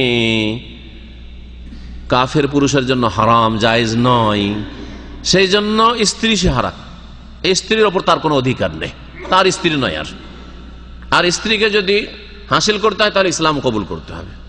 ইসলাম কবুল করবে না, তাকে আর আর্থিক দিক থেকে ক্ষতিগ্রস্ত করিও না। আল্লাহ পাক মুমিনদেরকে সম্বোধন করছেন, তাদেরকে কি দিয়ে দাও? ওয়া আতুহুম মা আনফাকু, যা ব্যয় করেছে বিবাহ শাদী করার ক্ষেত্রে তা তাদেরকে দিয়ে দাও। তাহলে মুসলিম শাসকরা দেবে, যদি ইসলামিক শাসন থাকে তাহলে। আর ইসলামী শাসন না থাকে, অথবা মুসলিম শাসন আছে কিন্তু তারা যদি না দেয়, তো মুসলিম সমাজের লোকেরা ক্ষতিপূরণ প্রয়োজনে দিয়ে দিবে, ক্ষতিপূরণ দিয়ে দেবে, আর্থিক ক্ষতিপূরণ। কিন্তু কোন মুসলিম মেয়েকে কাফের হাতে তুলে দেবে না, বরং ভালো মুসলিম ছেলে দেখে বিবাহের ব্যবস্থা করে দিবে। এই হচ্ছে কোরআনে কারীমের বিধান, সূরা মুমতাহিনা। এইরকমই দ্বিতীয়ত, এই সিঙ্গাপুরে যে ফতোয়া লিখে পাঠানো হয়েছিল মক্কাতুল মুকাররমা থেকে, তাতে বলা হয়েছে যে সানিয়ান, দ্বিতীয়ত, ওয়া কাযা আলাইকা আল মুসলিম লা ইয়াহিলু নিকাহ মুশরিকাতিন, এইরকমই কোন মুসলিম পুরুষের জন্য, যুবকের জন্য কোন মুশরিকা রমণীকে, মুশরিকা কাফেরা মহিলাকে বিয়ে করা জায়েজ নাই। অনেকে আজকাল ভারতে একটা ফ্যাশন শুরু হয়েছে হিন্দু বিয়ে করার। কলেজ ইউনিভার্সিটিতে পড়াশোনা করে টেস্ট বদলাতে চায়, যে সবাই তো মুসলিমই বিয়ে করছে, আমি হিন্দু বিয়ে করি। হিন্দু বিয়ে করার একটা ফ্যাশন শুরু হয়েছে, মেডিকেল পড়াশোনা করে আলিগড় বিশ্ববিদ্যালয়ে পড়াশোনা করে, হ্যাঁ, হিন্দু বিয়ে করে। ভারতের সৌদি আরবে আজকের থেকে 15-20 বছর আগে যে রাষ্ট্রদূত ছিল, হিন্দু বিয়ে করেছে। হায়দ্রাবাদ বাড়ি ওই লোকের, আর সে হিন্দু বিয়ে করেছে। হিন্দু বিয়ে করে 2 ছেলে হয়েছে। 2 ছেলের নাম বলছে ছেলে তো ভাগাভাগি। কোনো ভাগাভাগি? প্রথম কথা, বিয়েই জায়েজ না। আর কিতাবিয়াকে বিয়ে জায়েজ, তারপরেও কিতাবিয়ার ছেলে মেয়েতে কোনো অধিকার নেই। ছেলে মেয়ে কার হবে? স্বামীর, বাপের হবে, মুসলিমের হবে, মুসলিমের হবে। পুরুষ মুসলিম আসছে বিষয়গুলি এইখানেই, সুতরাং আর লম্বা করছি না। মুসলিম মহিলার জন্য মুশরিক স্বামীও জায়েজ নয়, আর ইহুদি নাসার আহলি কিতাব স্বামীও জায়েজ নয়। এই মাসলা জানা আছে কি না? জেনে নেন, না জানা থাকলে। জি। আর মুসলিম পুরুষের জন্য মুশরিক মহিলা জায়েজ নয়, কিন্তু যদি মুসলিম না বিয়ে করে কিতাবিয়া বিয়ে করতে চায় মহিলা, মুসলিম পুরুষ যদি আহলি কিতাব ইহুদি নাসারাদের সতী সাধ্বী বিয়ে করতে, আজকাল সতী সাধ্বী পাওয়াই মুশকিল। প্রথম কথা, এই শর্ত আল্লাহ লাগিয়েছেন। সতী সাধ্বী যদি ইহুদি নাসারা মেয়ে বিয়ে করতে চায় তো জায়েজ রয়েছে কারাহাতের সাথে। অনেক ওলামারা বলেছেন অপছন্দনীয়। যদি পারে তাহলে করবে না। মুসলিম মহিলা বিয়ে করতে বেশি খরচ হচ্ছে, হয়তো বিয়ে করতে পারবে, তাহলে তার জন্য ইহুদি এবং নাসারাদের মেয়ে বিবাহ করা জায়েজ নাই। আর ছেলে মেয়ে যা হবে পুরুষের সাথে সম্পৃক্ত হবে। সেই জন্য পুরুষ মুসলিমের জন্য কিতাব বিয়ে করা জায়েজ। পক্ষান্তরে কোন মুসলিম মহিলার কোন কাফের পুরুষকে, কিতাবে ইহুদি নাসারা পুরুষকে বিবাহ করা কেন জায়েজ নাই? কারণ ছেলে বাপের সাথে সম্পৃক্ত হলে ছেলে কি হয়ে যাবে? মুসলিম মায়ের পেট থেকে ভূমিষ্ঠ হয়ে ইহুদি নাসারা হয়ে যাবে, যেটা জায়েজ নাই। এই হিকমতের জন্য কোন মুসলিম মহিলার কোন রকমের কাফের সাথে বিয়ে জায়েজ নাই, একমাত্র মুসলিম হইতে হবে। তাই বলছেন যে এই রকমের কোন মুসলিমের জন্য জায়েজ না যে মুশরিকা মহিলাকে বিয়ে করবে। কারণ আল্লাহ কি বলছেন? ওয়ালা তানকিহুল মুশরিকাতি হাত্তা ইউমিননা। সূরা বাকারা 221 নম্বর আয়াতের একটা অংশ হচ্ছে, হে মুসলিম পুরুষরা, তোমরা মুশরিক মহিলাদেরকে বিয়ে করিও না যতক্ষণ পর্যন্ত তারা ঈমান না নিয়ে আসে। আর আল্লাহ পাক সূরা মুমতাহানা আয়াত নম্বর 10-এর একটা অংশ বলছেন, ওয়ালা তুমসিকু বিইসামিল কাওয়াফিরি, কুফরির বন্ধনেই তোমরা তোমাদের স্ত্রীদেরকে রেখে দিও না। মানে তোমাদের স্ত্রীরা যদি ইসলাম গ্রহণ না করে তাহলে কুফরির অবস্থায় রয়েছে, এই অবস্থায় বিবাহ বন্ধনে তোমরা রেখে দিও না, বিবাহ রাখা যাবে না এইভাবে কাফের স্ত্রীকে। এই আল্লাহ পাক বলেছেন। এই জন্য ওমর রাদিয়াল্লাহু তাআলা আনহু ইসলাম যখন গ্রহণ করলেন তখন তার 2 স্ত্রী ছিল, 2 জনকে ইসলামের দাওয়াত দেওয়া হলো, কেউ ইসলাম গ্রহণ করলো না। ওমরের মতো লোক, সুবহানাল্লাহ, আমিরুল মুমিনিন পরে হইলেন, ইসলাম গ্রহণ করলেন তিনি খুব শক্ত ছিলেন তার কুফরির ওপর, কিন্তু আল্লাহ যখন অন্তরে দিয়ে দিলেন ইসলাম, আর আল্লাহ পাকের খাস তৌফিক হলো, রহমত হলো, তিনি ইসলাম গ্রহণ করলেন। 2 মুশরিক মহিলা অস্বীকার করলো, আমরা ইসলাম গ্রহণ করব না। বলছেন ভাষ্যকার, তাল্লাকা ওমর, ওমর রাদিয়াল্লাহু তাআলা তখন তার 2 স্ত্রীকে তালাক দিয়ে ইমরাতাইনি লাহু কানাতা মুশরিকাতাইনি, 2 মুশরিক মহিলাকে তালাক দিয়ে দিলেন।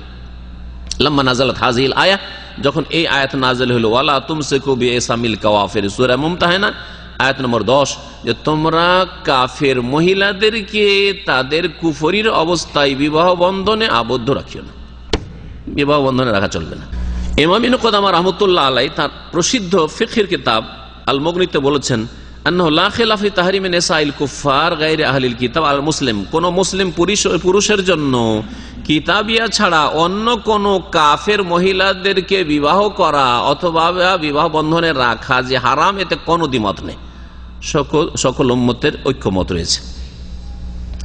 আম্মান নিসাল মুহসানাত মিন আহলিল কিতাব, যদি আহলি কিতাবদের, আহলি কিতাব বলতে কারাকে বোঝানো হয়েছে? যাদের দাবি যে আমরা অমুক নবীর উম্মত আর অমুক নবীর কাছে কোনো কিতাব এসেছিল, যেমন ইহুদিদের দাবি যে আমরা মুসা আলাইহিস সালামের উম্মত, খ্রিস্টানদের দাবি যে আমরা ঈসা আলাইহিস সালাম উম্মত। এরা বিকৃত ধর্ম পালন করে, এরা আসলে মুসার উম্মত না আর ঈসার উম্মত না। যেমন আজকালকার মুসলিম সমাজের মাজার পূজারীরা, এরা দাবিদার যে মোহাম্মদ রাসূলুল্লাহ সাল্লাল্লাহু আলাইহি ওয়াসাল্লামের উম্মত, বরং আশেকে রসুল, তাই না? কিন্তু আসলে কি মোহাম্মদ রাসূলুল্লাহ সাল্লাল্লাহু আলাইহি ওয়াসাল্লামের ধর্মে শিরিক আছে? না তাওহীদ নিয়ে এসেছেন তিনি, আল্লাহর একত্ব নিয়ে এসেছেন। আল্লাহ ছাড়া অন্যকে সিজদা করা আছে? আল্লাহ ছাড়া অন্য রোগ ভালো করতে পারে? আল্লাহ ছাড়া অন্যের কাছে পাওয়া যেতে পারে? আল্লাহ ছাড়া অন্যকে ডাকা যেতে পারে? সুতরাং যেমন এরা বিকৃত ধর্ম পালন করে, ইহুদি নাসারাদের আদর্শের অনুসরণ করে, লা তাত্তাবিউনা সুনানা মান কানা ক্বাবলাকুম, নবী সাল্লাল্লাহু আলাইহি ওয়াসাল্লাম ভবিষ্যদ্বাণী, যেমন একটা যুগ আসবে যে হে মুসলিমরা, তোমরা তোমাদের পূর্বের বিজাতি যারা কাফের তাদের তোমরা অনুসরণ করবে। এরা তাদের অনুসরণ করছে। ওরা ইহুদি নাসারা বিকৃত ধর্ম পালন করে, দোহাই পড়ে শুধু মুসা ঈসা আলাইহিস সালাম। আর এইরকমই কবর মাজার পন্থীরা মুহাম্মদ রাসূলুল্লাহ সাল্লাল্লাহু আলাইহি ওয়াসাল্লামের আশিক হওয়ার দোহাই পড়ে আর মহব্বতের আর প্রেমের দোহাই পড়ে, কিন্তু মুহাম্মদ রাসূলুল্লাহ সাল্লাল্লাহু আলাইহি ওয়াসাল্লামের নিয়ে আসা দিন পালন করে, তারা বিকৃত ধর্ম পালন করে। যদি আহলি কিতাবদের সতী সাধ্যী রমণী হয়, আর নেশা আল মোহসানাত, মোহসানাত মানে সতী সাধ্যী, তাহলে সতী হইতে হবে।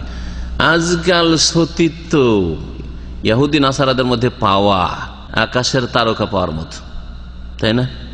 পশ্চিমা দেশের ন্যাশনালিটি পাওয়ার মতো না, ন্যাশনালিটি খুব সহজ, ন্যাশনালিটি সহজ। ভালো একটা ডিগ্রি থাকলে আপনাকে ডেকে মোস্ট ওয়েলকাম, ডিগ্রি লাগে বাস। লেবারদেরকে দেবে না, যারা বেশি ইনকাম করে তাদেরকে সুখী করতে পারবে না তারাকে দেবে না, গরিবদেরকে দেবে না, কিন্তু যারা অনেক পয়সা তাদেরকে দেশে জমা রাখতে পারবে, তাদের দেশে ইনভেস্ট করতে পারে, তাদের জন্য নাগরিকত্ব খোলা আছে, খুব সহজ, ঠিক না? সুতরাং ওই নাগরিকত্ব পেলে অনেক লোক মনে করে যে আকাশের তারা পেয়েছে, না, কিছুই না আসলে, বরং ইমান হারাবার জন্য অধিকাংশ লোকেরা ওই সব দেশে যান। আকাশের তারকা পাওয়া আর কাছাকাছি ওই রকমই হচ্ছে ইহুদি নাসারাদের ঘরে সতী সাধ্যী পাওয়া। জি, অবাধ মেলামেশা নেই, পর্দা আছে, হেজাব আছে, আর বাড়িতে কোনো অপর পুরুষ যুবকরা ঢুকে না যুবতীদের কাছে, একসাথে লেখাপড়া করেন না, এরকম তাদের পাওয়াই মুশকিল। যখন মুশকিল তাহলে এই শর্তই নেই। তাহলে মুসলিমের জন্য এইরকম ইহুদি খ্রিস্টান মেয়ে বিয়ে করা যায়, যা যে সতী সাধ্যী মোহসানা। ফায়াজুজু লিল মুসলিম আন কাহুন্না লাম ইখতালিফুল উলামা ফি যালিকা, মুসলিম পুরুষের জন্য ইহুদি খ্রিস্টান মেয়েদেরকে বিবাহ করা জায়েজ, এই ক্ষেত্রে উলামাদের কোনো ইখতিলাফ নেই। হানাফি, শাফিঈ, মালিকি, হাম্বলি, আহলে হাদিস সকলে বলছেন জায়েজ রয়েছে, কিন্তু সতী হইতে হবে। ওয়াল আউলা লিল মুসলিম, ভাষ্যকার বলছেন তবে মুসলিমের জন্য উত্তম হচ্ছে আদাম ও তাজাওয়ুজিহি মিনাল কিতাবিয়্যা, মুসলিম পুরুষের জন্য উত্তম হচ্ছে ইহুদি নাসারাদের মেয়েদেরকে বিবাহ না করা। মা ওজুদিল হুররাতিল মুসলিমা, যদি মুসলিম মেয়ে পায়, মুসলিম মেয়ে পাচ্ছে, এমনও তো সময় হতে পারে যে মুসলিম মেয়ে পাওয়া যাচ্ছে না, কিন্তু আলহামদুলিল্লাহ এখন মেয়েদেরই সংখ্যা বেশি, তাই না? কিন্তু যদি কখনো এরকম হয়, অথবা মুসলিম মেয়ে পাওয়া যাচ্ছে কিন্তু তার কাছে মুসলিম মেয়ে বিবাহ করার জন্য বেশি খরচ, আরব দেশে যেমন লাখ লাখ টাকা লাগে বিয়ে করতে, ওই রকম যদি বাংলাদেশে শুরু হয়ে যায়, আর গরিব মানুষ বেচারা বিয়েই করতে পারছে না, একটা মুসলিম মেয়ে বিয়ে করলে 10 লাখ টাকা মোহর দিতে হবে, এইরকম যদি শুরু হয়ে যায় আরব দেশের মতো, তাহলে মুশকিল হয়ে যাবে কিনা? তখন সতী সাধ্যী আহলে কিতাব ইহুদি নাসারার মেয়ে বিয়ে করা চলবে। এই জন্য বলছেন যে উত্তম হচ্ছে মুসলিম মেয়ে বিয়ে করা, এতে আপনার ছেলে মেয়েদের ক্ষেত্রে ঝুঁকিতে থাকবেন না যে কি জানি, আর মায়ের দিকে যাওয়ার সম্ভাবনা বেশি। যাদের ছেলে মেয়ে আছে, দুজনের স্বামী স্ত্রীতে একটু তর্ক করিয়েন কোন একটা বিষয়, এমনি এমনি শুধু, হয়তো ভিতরে ঝগড়া নেই, আসল ঝগড়া নেই, এমনি করিয়েন, দুইজন দুই মত, দেখেন যে ছেলে মেয়ে কার সাপোর্টে যায়। ছোট ছোট বাচ্চা কোন দিকে যায়? আপনি বলেন যে আমি বিয়ে করবো আর একটা, আর আপনার স্ত্রী বলছে না বিয়ে করতে দেব না, তো ওই ছেলেকে এখন বলেন যে বাবু আর একটা তোমার আম্মু নিয়ে আসবো, বলেন দেখি, আর ওর আম্মু বলছে না তুই না বল, দেখেন কোনটা, আর আপনি বলছেন হ্যাঁ বল, পরীক্ষা করিনি শুধু, তাহলে বুঝতে পারবেন। এলে পরীক্ষা কেউ করেছেন? পরীক্ষা এইটা না, আর কিছু দিয়ে পরীক্ষা করেন যে ছেলে মেয়ে মায়ের দিকে ঝুঁকে না বাপের দিকে ঝুঁকে, এইটা তো পরীক্ষা আছে, ঠিক কিনা? এই পরীক্ষা করা আছে, ঠিক কিনা? তাহলে বোঝা যাচ্ছে যে ধর্মের ক্ষেত্রেও মায়ের দিকে ঝুঁকে যাবে, ধর্মের ক্ষেত্রেও মায়ের দিকে ঝুঁকে যাবে।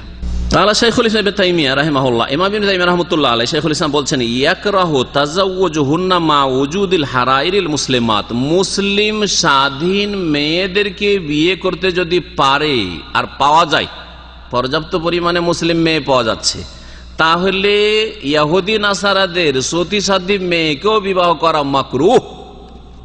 যে কথাটি আমি নিজের ভাষায় বলেছিলাম, এখন ইবনে তাইমিয়া রাহমাতুল্লাহের মতো গবেষক আলেম তার ভাষায় শোনেন, মাকরুহ। উমর রাদিয়াল্লাহু তাআলা যখন খলিফা ছিলেন সেই সময় তিনি ওই সব লোকদেরকে যারা আহলে কিতাব মেয়েদেরকে বিয়ে করেছিল, সাহাবায়ে কেরামদের বা তাবেঈনদের কেউ কেউ আহলে কিতাব মেয়েকে বিবাহ করেছিল, ওদেরকে বলছেন লিকাউলি উমর রাদিয়াল্লাহু আনহু লিল্লাযিনা তাযাওয়াজু মিন নিসা আহলিল কিতাব, আহলি কিতাবদের মেয়েদেরকে যেই সব লোকেরা বিয়ে করেছিল তাদেরকে উমর রাদিয়াল্লাহু তাআলা আনহু তার খেলাফত আমলে নির্দেশ দিয়েছেন তাল্লিকুহুন্না, এইসব ইহুদি নাসারাদের মেয়েদেরকে, এইসব মেয়েদেরকে তালাক দাও, স্ত্রীদেরকে তালাক দাও, তোমরা মুসলিম ঘরে ইহুদি নাসারাদের মেয়ে রাখবে না।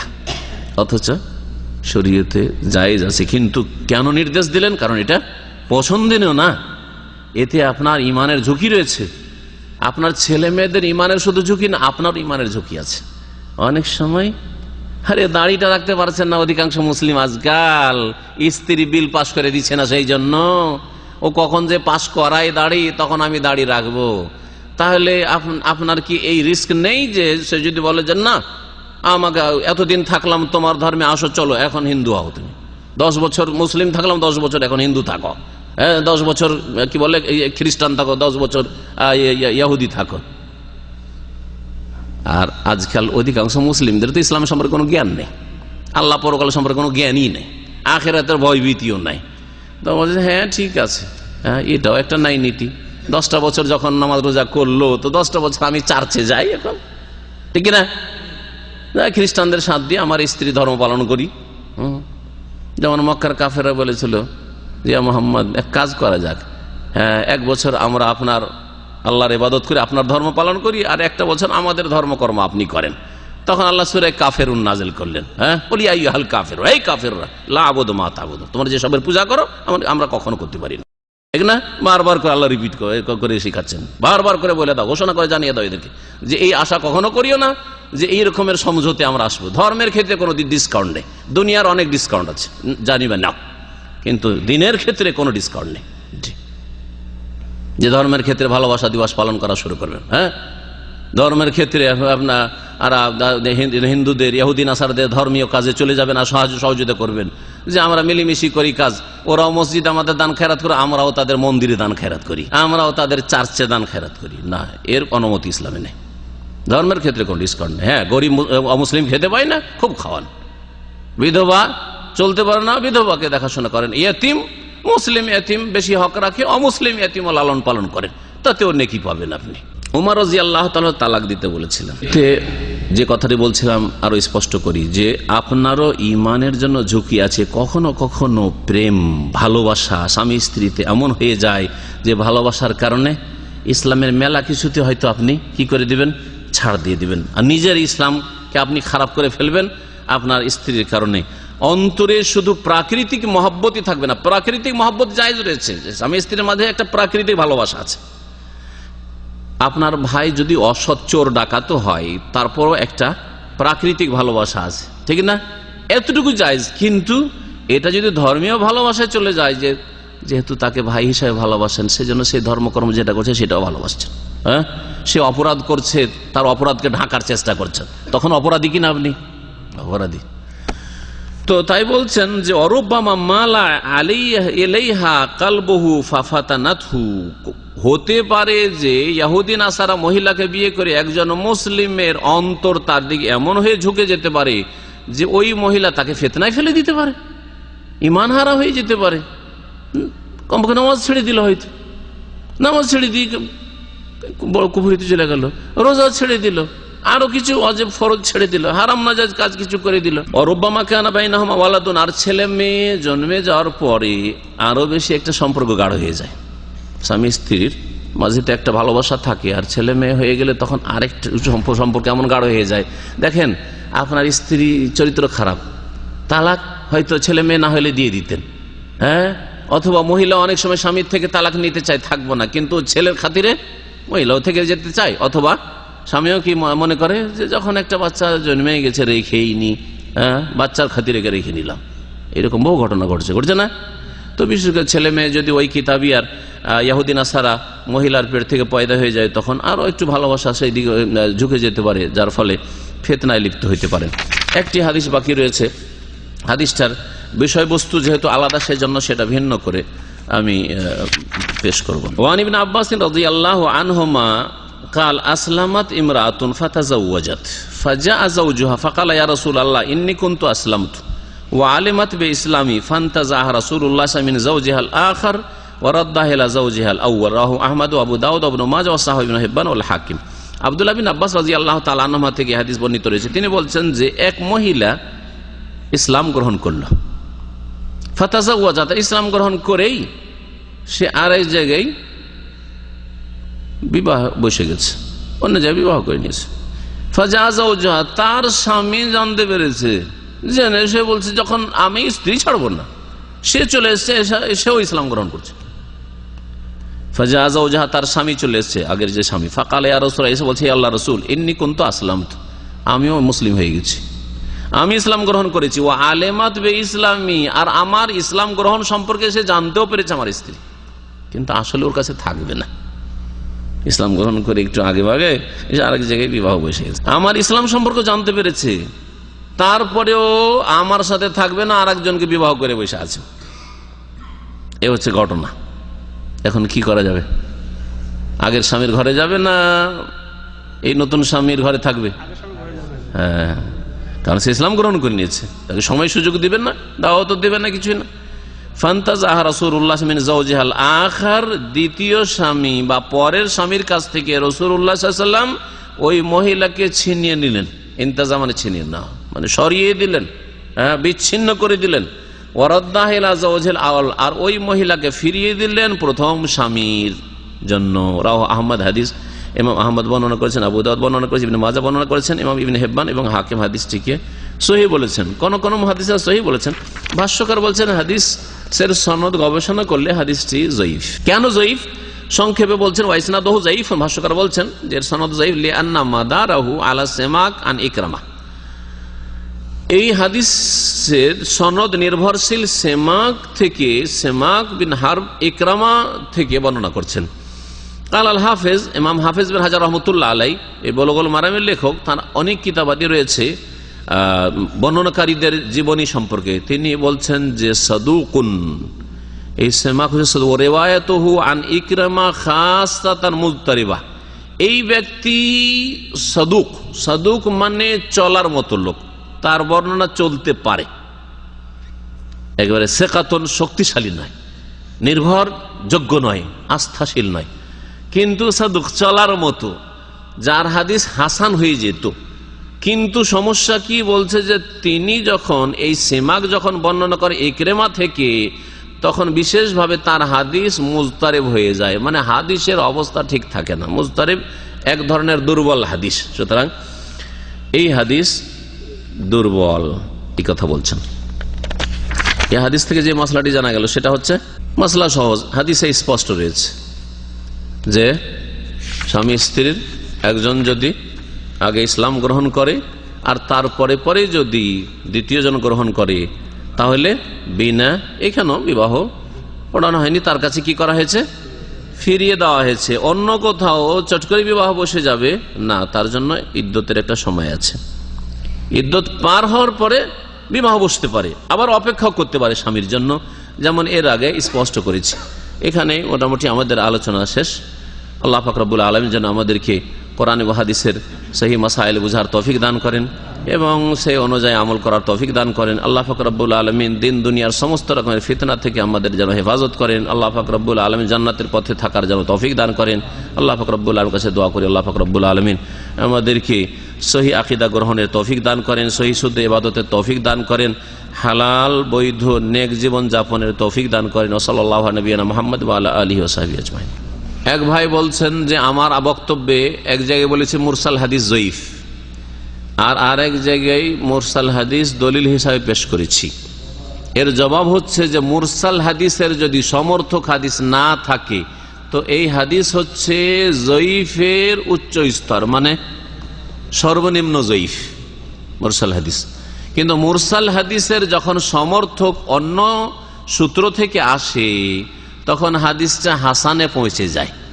যেখানে আমি দলিলে পেশ করেছি সেখানে সমর্থক মোতাবাত বা শাওয়াহিদ রয়েছে যারা হাদিসের ভাষাগুলি বুঝে, সুতরাং হাদিসটি হচ্ছে হাসান।